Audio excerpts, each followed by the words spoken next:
guys, welcome ulit sa ating channel, Kuya Paul of TV. Ngayon, abangan na guys. Abangan na ng mga warriors natin. Calbayog City to Talisay, Cebu. Abang-abang na guys. Ang ganda ng panahon ngayon guys. Sana sa natin, sa 4 na entry at isang training, makawi lang lahat kahit di tayo manalo. Basta ang importante guys, 2 beses tumawid yung ibon natin. Tara, samahan nyo kong mag-abang-abang. Time check pala, alas 9 na. Tapos binitawan yung ibon kanina ang umaga, 6:30 AM. Antay-antay tayo guys sa mga warriors natin, 4 na warriors na. Tara, samahan nyo kong mag-abang dito sa taas.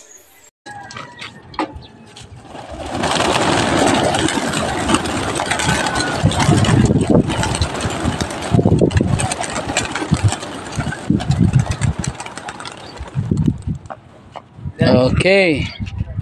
6:30 release time. Ano ko?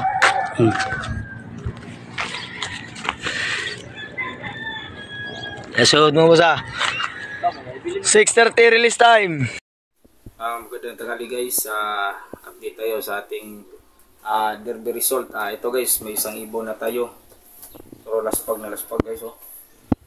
Grabe.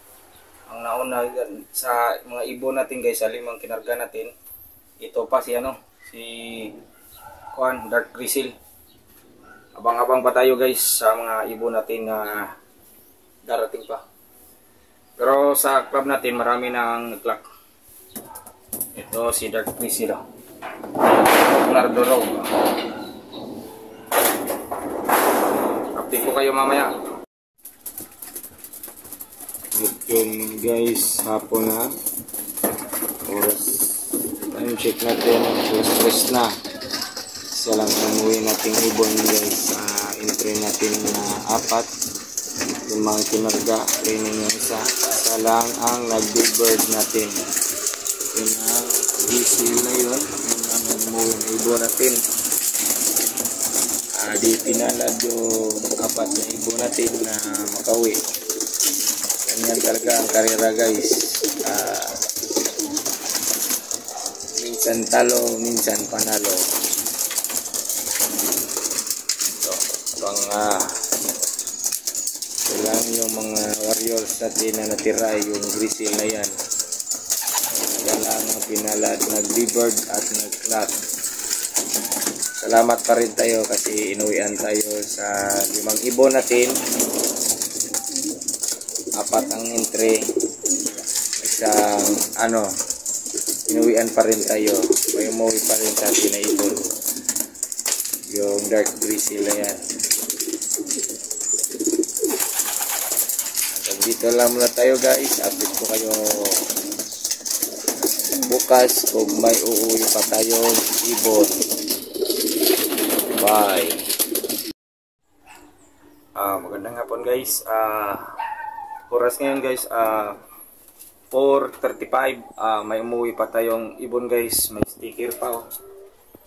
May sticker pa yung umuwing ibon natin ngayon guys. Sa 5 entry natin, may D-bird tayong 2, tsaka 3 pa ang kulang guys. Pero tapos na yung derby. Congrats sa mga nanalo. Yung ibon natin, oh.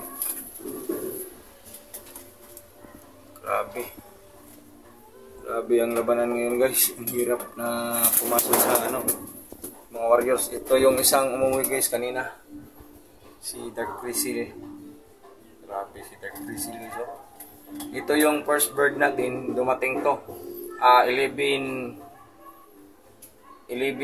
yata o 11:13, ganung oras. Tapos nag-clock siya, 750 na lang yung speed.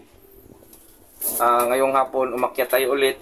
Nakita ko itong pangalawang ibon natin na si Miss Pianga, si 013 to guys. Sa 5 entry natin, 3 yung hindi nakauwi. Bukas guys, pag-abang pa tayo, baka may umuwi pa na ibon natin. Hanggang dito na muna tayo guys. Update ko kayo bukas. Bye.